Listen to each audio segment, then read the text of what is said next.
Welcome to Living a Graceful Life. And no, Denise doesn't have a whole new look. Denise is attending a joyful family event. And so let's all send her good wishes, knowing Denise, she's having a great time. I'm your host today. I'm Joanna Klein. I have a show on Win-Win Women also called Journey to Legacy. And I am the creator and facilitator of an online life story writing course for women in their third act, which is also called Journey to Legacy. So when Denise starts her show, she says that the purpose of living a graceful life is to remind you that it's never too late to begin to create the life that you want to live. And our topic today just so happens to be creativity. We have a special guest who is going to be talking about her new book called Creativity Unleashed. So have you ever looked at someone that you know, the artwork that they've done or something that they've written, listened to poetry or someone playing a musical instrument and wish that you could be as creative? When you were a kid, do you look back and go, oh my gosh, I used to be so playful and creative, and you have this longing of like, I want some of that juice? Do you ever remember a time where someone just basically zapped the creativity out of you by telling you your artwork wasn't any good, or your dancing wasn't any good, or your voice didn't sound good, and that you took that on and believed that, and it stifled your creativity from that point? Well, our guest today is going to tell us how to bring back more creativity in our life. Amber Kuileimailani Bonnici is an award-winning artist, author, and founder of Woman Unleashed, a community dedicated to helping women connect to their creative spirit, to feel on purpose, happy, and free. She supports women through retreats and online programs to live an inspired creative life. Amber hosts the Woman Unleashed online retreat, which has drawn over 100,000 women since it first began. When she's not teaching or coaching, you'll find her on the big island of Hawaii, painting, writing, or hanging out with her husband and boys. And now she is the author of a new book, Creativity Unleashed. Now, Amber's a very special person, obviously, but she's also very special to me. When I decided I was finally ready to become entrepreneurial, to stop working for other people and to launch a business, I hired Amber as my business coach. I had known her before, I'd admired her work. And so I connected with her, and she was the one who inspired me to start being creative through my entrepreneurial desires, and really helped me tap into the fact that I was creative. And she was behind my efforts to do an online retreat called Sassy, Sexy, and Sixy. And that was my launch into the online world, and the beginning of my entrepreneurship. So I am deeply honored and thrilled to be interviewing Amber today. Amber, welcome. Thank you so much, Joanna, and aloha, everyone. So nice to be here today. I love you. Thank you for I'm like, oh, we have history. We have history. And I was sharing you with Denise that we've known each other 15 years now. It's amazing. Yeah, the connection. Wow. Yeah. Yeah. Yeah. And your connection with Denise came how? Yeah, Denise and I met years ago when I was doing my NIA training, my NIA Blue Belt training. I was pregnant, or no, I just had my first son, Sage, and I was in North Carolina, and we had met there, and she had these great pants. She was wearing these great flowy pants, and I'm like, I must know you. I love you and your pants, and so it started from there, our love affair. That's so great. You're not the first one I've heard has commented on Denise's clothes as an attraction. So that's great. I love it. Mhm. And I want to just make a statement to those watching. I have done everything in my power to the point that I'm actually hardwired right now to the internet, but there has been some delay that I'm aware of, and I apologize for that that's showing up. So hopefully one of these days I'm going to get this figured out. So Amber, I had a chance to take a look at your new book, and it was so much fun to read it. And I thought that we might start with this whole topic of creativity and having it sucked out of us, because you tell a very amazing story, beautiful story in there about a teacher responding to some artwork that you did when you were young and how that impacted you. Mm. So I thought maybe we could start with that story. Yeah. I Well, for me, I was young, so I must have been, 7 or 8 years old. And I remember that when I was young, I used to love to create. I mean, like all of us do. And I would draw these stories of ponies. It was like Nancy Drew meets ponies, right? I was really into horses at the time. And I remember my teacher, we had some sort of thing in school where we were supposed to ask, like, what do you want to be when you grow up? And I said, oh, I want to be a writer. And and the teacher said, well, I don't remember her exact response, but I remember thinking afterwards, like, you can't you can't make money being an artist. And for some reason, at that point I started looking around at other people, other kids, and I was noticing, wow, my drawings don't look like their drawings, and my drawings don't look realistic, and actually maybe I'm not good at this. And I remember her saying that you have to be really good to make money, and I thought, wow, I guess that's not me. And so for some reason I put that in the box, and I started, I don't know, doing something I thought that would be a responsible responsible career, and moving from that place moving forward. But I know that I'm not the only one, right? Studies have shown that kids, when they're, I don't know, young, when they're 8 years old, 7, 8 years old, like I was, 95% of them believe they're creative, right? You just like, of course I'm creative, right? Kids are running around with they're drawing on walls, they're doing all sorts of things that, to be creative. And then by the time they're in fifth grade, which is, I don't know, around 11, um, 10, 11, they say only 50% still believe they're creative. So Mm. just in that little teeny space of time, there's something that is happening, that is shifting. And by the time kids are in high school, only 5% still believe they're creative. Mm.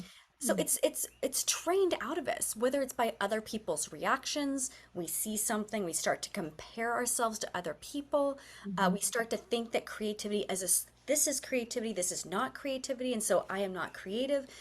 And what we do is we block, we push aside, we stifle that part of ourselves that's who we are. Yes. Yeah, absolutely. I can so relate to that. I'm sure so many people who are watching this can relate to just having it just taken from us. We're it's that one of the things that you said, that comparison is so strong when we start looking at others based on certain standards. What standards do you think? Does there tend to be a universal standard, or is there more flexibility with how it is that we go about doing that? Well, I'd say for a lot of us, we start to compare our stuff. There's so many different types of art and creativity. I'm going to talk about visual art right now. For example, with visual artists, a lot of us are comparing ourselves to realistic artists, meaning um, we're artists that we draw that look, we have drawings, sketches, paintings that look just like, we do in real life. There's so many different styles, right, of artists. There's even thinking about different, like Picasso, we've got that's very different than Van Gogh, and those are dudes. Then we've got Frida Kahlo, who's all about symbolism, and there's so many other different types, but we tend to compare ourselves to realistic, what we think. Mhm. One thing I did, I used to volunteer in my kids' school because they didn't have art. I'm like, what? You don't have art? We Mhm. need to have art in school.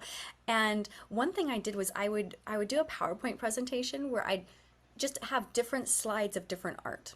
Okay? And if you just have fun and search up installation art, and you'll be like, I'm totally creative, because you'll see stuff that is in museums, that is in installation art, that people are coming and, spending all this money, and all these people are coming to look at, I don't know, toilet paper on the wall, or or actually toilets, like in the middle of just toilets, and you're like, That's art.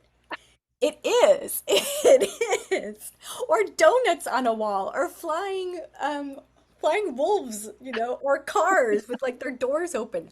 That's all art. So for me, like if you can start to be like, oh, if that's art, or oh my gosh, perfect example is a Rothko painting, right? Those paintings are $18 million, and really all it is a square on a canvas, right? I mean, it's an artist, right? But it's $18 million. When you look at that, you're like, I could do that. Why, yes, you could. I love it. I'd not heard that term before, installation art. So I will definitely be checking that out. Yeah, Yeah. there's so many different ways to be creative, right? So many different ways to be creative. And so part of that is just reclaiming your way, right? Joanna, I know that you have a way with words, right? And I like to write and paint and dance and draw and garden. There's lots of things I like to do. Um, and so part of it is unplugging ourselves from what you were just saying, that comparison piece, Hmm. saying like, oh, well, I'm a good writer, you know, it's like you write the way you do. Like you do you. That is the creativity, is you being the youest you possible. Yes. Yeah. Yeah. Yeah. Absolutely. Well, and I noticed in your book where you talked about as far as creativity and what you've been longing for, you included in there, have you ever wanted to start a business? So Mhm. I've got a question about that because I'm a workaholic and I do find a creative outlet in technology, like going and doing I'm having a lot of fun in Canva or iMovie or playing around with that. Can you be creative and a workaholic? Or can you be considered, yeah, can you be creative and still working on your business? Oh my gosh, of course. Yeah, of course, because you're right. A business, you are using creativity all the time. Whether Hmm. it's graphic design, like you're talking about Canva. I know your obsession. I like I like graphic design too. So there's that piece of it, developing your website, putting together programs, even putting together what you're going to teach, or developing this interview. Like all of these things use your creativity, use the part of your brain that's like, oh, I wonder if it's like this. It's creativity, as opposed, it's there are different parts of the brain, right? Most of us know we have a right and left side of the brain. Hmm. Left is logical. It's based on linear thinking, on what has worked in the past. Right brain is visionary. It's like, I wonder. It's new possibilities, out of the box thinking. And we use that all the time as entrepreneurs, all the Hmm. time. Hmm. Hmm. Well, and can it get like, all right, I already know that it gets, for me, it gets obsessive. I get like, like it gets to a point where I can go to burnout or I can like have a hard time pulling myself away. Is there something that we need to know about that? Because I know you're a big believer in terms of boundaries and taking care of yourself. So how do you blend the two? Yeah. Well, I share about this in the book, but there's a creative cycle, right? And you know about the creative cycle too, Joanna, because we've spoken about it before. But there's this cycle that's used in creativity, where is you have the energy to create something, then you create the plan or the structure for it to develop, to go into. You then move into flow and support, and then into focusing and finishing. And it's this cycle that happens every single time. And most of us, we have our own creative flavor, and we have parts where we get stuck in the cycle. And so, for example, you were talking about boundaries. With overwhelm or with burnout, that happens when we haven't set boundaries that give us nourishment, that fuel our energy, right? So what happens is when we get part where we have energy, and we kind of miss the structure piece, and then we go into the support and like the go go go, the creating part, and then we burn out because we haven't created a structure to fuel us, right? So, for example, I can get really into whether I'm painting or writing or working. I'm just like you. I can get very focused on what I'm doing. And Mhm. so part of what I do is ahead of time is I kind of create the space. So, for example, with work, I have, my meals. Like I will work right through and not eat, right? That I have meals, or I have stuff. brought to me, I get up away from my desk. It's the same thing with different painters, right? There are famous artists who in the past, there was one artist who he would on his glasses, he would tape cardboard on the side of his glasses so he could stay focused on the painting. That was his structure, right? So he wouldn't be like, oh, there's this happening, right? That was what he needed for his structure. So Mhm. we all get stuck at different places. Maybe for some of us, I mean, for a lot of women, we kind of just jump over the first step of like energizing ourselves. We're just like, why should I need to energize myself? I should Mhm. just be an energizer bunny and go, go, go. No, no, that we need to actually sometimes go in the cave, nurture ourselves, tank up before we move into the actual creation. Because this is also where the ideas, it's like they get really juicy. It's like when they're ready to be birthed, it's like they I'll say it this way. I had two births. One with my first son, where the doctor, it was a traditional birth, hospital birth, and the second one I did a home birth. In the first birth, the doctor was there was a point they're like, okay, you're dilated, push now, right? I'm like, okay, and so we count to 10 and I'd push, right? I did that a couple times and Sage came out. But my second birth, no one needed to tell me to push. Like my body was like, all right. So it's like that way with creativity. When we allow ourselves to like seep in that energy, vroom, like the force like comes with us. And we Mhm. can't even, it's like we're just taking along for the ride. Mhm. Yeah, absolutely. And I think for me too, a sign that I've lost the structure. I love that how you describe that. That I'm not paying attention to the structure is when it stops being fun. Yeah, exactly. Exactly. Because then it's like you're moving, then I mean, we are so similar, Joanna, right? We've moved into to-do list mode. How many things can we check off? Not gonna get it, right? Right. Check. Right. Yeah. Exactly. Exactly. In your book, you say if you are not choosing for yourself, then someone or something else is choosing for you. And that's when life happens to you and you wake up years later wondering how you got where you are. I love that. I love that quote. I love, Byron Katie's quote about life happens for us, not to us. And it reminds me of that. And I'm curious, for you, when talking about choice, like what recommendations do you have for those who are listening? Mm. Well, I think just even recognizing that you have choice, right? Mhm. That you are always at choice. And I know sometimes it doesn't feel that way, right? It feels like you're taking care of, you're caretaking someone, or you've got something going on with your work or your kids, and you feel pulled, and you feel like you don't have a choice. You have to do it. And what I've learned is that I'm always at choice, and even if it's to the point of, yeah, what am I going to think about this, or how am I going to approach this? There's that piece in it. Mhm. Um, but that has actually made me feel a lot more free, right? There's Mhm. sometimes I just felt trapped and I felt like I can't do what I really want to do because X, Y, and Z, right? When my kids were young, I was like, I can't do what I really want to do because I've got these babies, you know? Mhm. Mhm. And then, there have been times I can't do what I really want to do because now we're living here, right? But there's always these places where we can move into choice, right? Mhm. Where you can choose to, if you want to, be more creative, right? We're talking about creativity. So maybe since you were a kid like me, you've always wanted to write stories. Like, yeah, you're a choice. Pick up the pen and paper, right? Write a Mhm. couple lines, right? You don't need to write a masterpiece, right? Mhm. That, Mhm.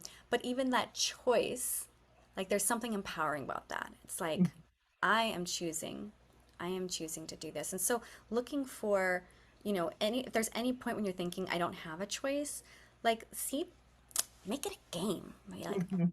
Mhm. what, there's like a hidden, like in, I didn't play very much video games when I was younger, but imagine you're playing a video game, right? And they have these back doors, right? They would have you get super secret codes, you take a back door and think about, okay, I'm in this game, I can't see my way out of it. there is a way through this, right? I know that there's choice in here. Where Mhm. is that? And start to be like, I wonder where there's choice, or what if there was choice here? Mhm. And what that does, it just gives you more freedom. Mhm. Mhm. Beautiful. I and I think something that goes along with that is something that you say in the book around intention, and that in that desire for those who want to bring more creativity in their life and to lighten up, setting that intention. You give a beautiful metaphor about intention. I wonder if you would speak more the anchor, the boat metaphor that you give. I loved that. Yeah, um, the way I think of intention is that universe is amazing, right? Spirit, you have so many options. It's like a buffet of all the things that you can do. And what can happen is if we don't set an intention or claim our desire or what we want, kind of like choice, we get kind of pushed around just on whatever happens. But if you think about intention as it's like you're a boat and you're setting an anchor, right? We live here in Hawaii, and so you go out on a boat, you set the anchor, and then you go fishing, okay? And what the anchor does is it keeps the boat like within a certain area, Mhm. right? And Mhm. intention does the same thing. If you say, even just, now, right now, say, my intention is to be open. Okay, then you're gonna you're gonna be open. Or my intention is to feel more connected. My intention is to have more fun. My intention is to play.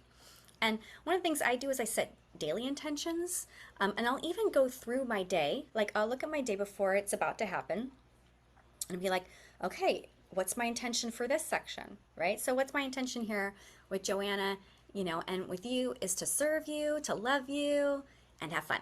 Okay, like that's how I'm coming. So you're able to do that, and again, it's like creating, you're co-creating with spirit is what you're doing. You're co-creating your experience Mhm. instead of just letting life happen. Mhm. Mhm. Yeah, absolutely. And then it ties back in with choice, because once you set your intention, then everything is a choice of whether or not you are doing actions that support that intention. Yeah, yeah, exactly. I find that setting intention is really helpful because for those of you that feel like you have too many choices or too many options, intention's great at narrowing the choices. Mm. Because it's like, okay, well, this clearly isn't a part of my intention, so I'm not going to do that, right? Mm. Mm. Um, so for me and any most creative, multi-passionate women, having intention is very helpful to keep Mhm. you moving the direction you want to move. Yeah. Yeah. Well, and I know that Denise and her community is very focused on brain health. So, how do you see creativity supporting healthy brains? Well, it's like half your brain. Right? So if you'd like to run it'd be like driving a car and only be able to go in second gear, right? We want to use all of the brain, right? All the different places. So creativity, imagination, play, Denise with Ageless Grace, and the work that you do in your community, that there's part of what makes it work is the play, right? Is the play, and creativity is the same thing. It's like these neural pathways that maybe we're not using very often. And Mhm. so it's like, here's what I'm thinking. We should just add this on for Denise. We should just add this. It's just yes, and create, right? Pick up the paintbrush. Write. Grab your pen. You're already dancing, right? So dancing, listening to different music, creating music. Like when you're cooking a meal, like bring some creativity to it. Like sometimes I'll do this with my kids. I'll create something, their dinner on the plate. I'll put like a little happy face, like with ketchup. They're like teenagers now, but but it was like, things like that just to make it fun and playful. It uses it uses more of your brain, right? It Mhm. uses more of your brain, and obviously we want to keep you using as much of your brain as possible, right? Mhm. Mhm. Yeah, and then doing new things is, all about creating new neural pathways in your brain for a healthier brain altogether. Um, Yes. Mhm. Definitely. Anything, anything in particular you want to make sure gets said about your book, and what do you want to share about that? Um, well, there are just a couple things I mentioned in the book. One is about I talked a bit about the creative cycle, right? So it's like it's kind of knowing your cycle, what you're good at. There's certain energies that we work with in creativity to help tap in. Um, so yes, I think I'd like to share a little bit about how, let's say for example, we used and we were talking about how you might not fill yourself up energy wise, right? That there's a creative energy that you can use. We call the lover, right? So you can love on yourself, take care of yourself. Imagine like if you were like the most delicious lover for yourself, right? What would you do? How would you care for yourself? And that will increase your creative flow. We Mm. were talking about the other option. It's another example of structure, right? If we're lacking structure, then we get to tap into the creative energy of warrior, which gives us some more of that strength, Mm. boundaries, as we mentioned. But there's these energies that live within us that we can access. They're not outside of ourselves. They're not like, oh, I need to learn how to create boundaries. No, there's a part within you that already knows how to do that just fine. And so part of the work is to tap into that part of yourself to anchor and to tap into your flow. Mm. Mm. Beautiful. Mm-hmm. Yeah. And then I'd say the final piece of the book talks about creative blocks, right? Just common Mm. things that stop us in our tracks, Mhm. right? And so we talked about comparison, that's a big one. Perfectionism, Mm. Mm. procrastination. We don't know that's right. Yeah, I don't know anything about any procrastination. I don't. Perfectionism, I do. Right, but we all have our the ones that tend to stop us, Mhm. right? There are those. There's also, the ones when you just have a 10 billion ideas and you can't choose because you got so many ideas. Mhm. Or, yeah, I mean, there's just so many things that can stop us. And so it's just noticing like, okay, this is my flavor, this is how it's showing up. And here, like the book like shares, here's ways to move through that, Mm. right? So there's I forget there are lots of different ways that the ways that we can be stopped, but just knowing that you can get moving again, right? There's a, Mhm. there's a way to get moving again. That if I don't know if you were stopped 60 years ago, and you're telling yourself, I don't know, like as Denise says, no, it's never too late. Mhm. We'll just move the block a little bit. We're at choice. Let's set an intention to be creative and yeah, see what starts to happen when you open up your Mhm. creative flow. Because I mean, really in my heart, I believe that your creative flow is your connection with divine, Mhm. right? And there are different times, there are ways that it's been like a spigot, it's been turned off, Mhm. like me, maybe the teacher has said something to you, maybe you compared yourself to someone else, Mhm. all these things have stacked. Mhm. And so the work of Creativity Unleashed is to unleash, to like turn those spigots back on, Mhm. to bring you back home to yourself. Mhm. Yeah, that really resonated with me when I read in your book about the connection with the divine, that that's what creativity is for you. And it's like, wow, yeah, that's when I feel so alive. And I know this book has been in your heart for a while. So I imagine it feels so great to have completed it. Yeah, I was just sharing. I just wrote about this that this book. I mean, it was 5 years, but really, it was 38 years, right? So like, Mm-hmm. I'm actually marking this book from when I was a kid, and I said I want to write a book, right? This feels like the completion of that cycle, and Mm-hmm. so, um, or not the completion, but the next chapter is coming, right? But we have these dreams, right? Mm-hmm. That that there's a way to do them now. Mm-hmm. Mm-hmm. Yeah. Yeah. Yeah. Well, I'm really excited for you. And I just, for those who are listening, some of the things that I love about the book, it's interactive. I mean, from the very beginning, and I love Amber that you say, it's like, write all in this book, get it messy, go in there and make it yours. And there's exercises. And also I'm one of these people who tend to jump around in a book, and I love that your book, it doesn't matter where you go. You can start backwards and still get just as much out of it. So I thought that was really I realized that as I was jumping around, it's like, oh, it doesn't matter. Yeah, yeah, I'm a big fan of there are no rules, right? So you can play any way you want. Yes, whatever, choose your adventure, choose your adventure.